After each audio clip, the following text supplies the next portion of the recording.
আসসালামু আলাইকুম। আমি ফরাজি লিটন। আশা করি সবাই ভালো আছেন। আমি আল্লাহর রহমতে আমিও খুব ভালো আছি। তো আজকে আপনাদের সামনে নিয়ে আসলাম একটা ওয়াটবি ড্রেসিং টেবিল।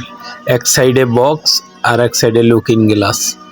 তো এখানে এই ওয়াটবি ড্রেসিং টেবিলগুলা 17,000 টাকা, 20,000 টাকা, 22,000 টাকা এরকম করে সবাই বেচে। আমার কাছে আসলে আমি হয়তো 14,000 13,000 টাকায় অনেক সময় দিয়ে দিই।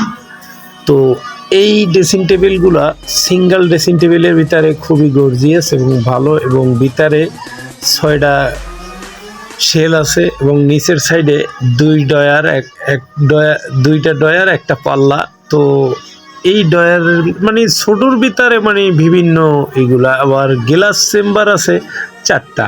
তো এই 4টা চেম্বারের ভিতরে একটায় আবার চুরির রাখার মতো সিস্টেম করে দেওয়া হয়েছে। মানে বিভিন্ন দিক চিন্তা করে এই ড্রেসিং টেবিলটা তৈরি করা হয়। তো এটার যদি হিসাব অনুযায়ী আপনাদের দিই তাহলে একটা শোকেজের ভিতরেও এতগুলা ফাংশন থাকে না। তো ছোটোর ভিতরে যারা অনেকে চিন্তা করেন যে ফার্নিচার মানে অনেক বেশি টাকা, আসলে না। যদি নিজ থেকে আস্তে আস্তে করে উদ্যোগ নেন তাতেও ছোট মালের ভিতরেও সব কিছু ফার্নিচারের চাহিদা পূর্ণ করা যায়। তো এই ড্রেসিং টেবিলটা সম্পূর্ণ হ্যান্ড পলিশ, এবং হ্যান্ড পলিশের ভিতরে কাঠ কালার। আর ঢাকার শহরে, গোটা ঢাকায় দেখছি আমি, আমাদের খুলনার শহরের মতন অত গর্জিয়াস অথবা বিভিন্ন কালার, বিভিন্ন ভ্যারাইটিস কালার এগুলো চলে না। ঢাকার শহর লাইট মানে লাইট লাইট থাকতে হবে। তো এই কাঠটার টপ এবং ডয়ার খুবই জঘন্য ছিল। পেন্সিলের দাগ যেরকম কালো হয়ে গেছিল, তো সেখান থেকে এটাকে এতটুক প্রাণ দিতে পারছি।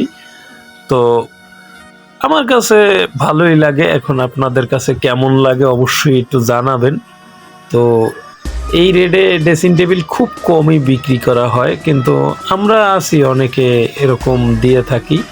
তো এই ড্রেসিং টেবিলটার আপনারা হয়তো মনে করতে পারেন যে গ্লাসটা এরকম দেখায় কেন, কারণ গ্লাসটায় মালের সিট লাগছে, ওটা মোছা দিলে অবশ্যই ঠিক হয়ে যাবে।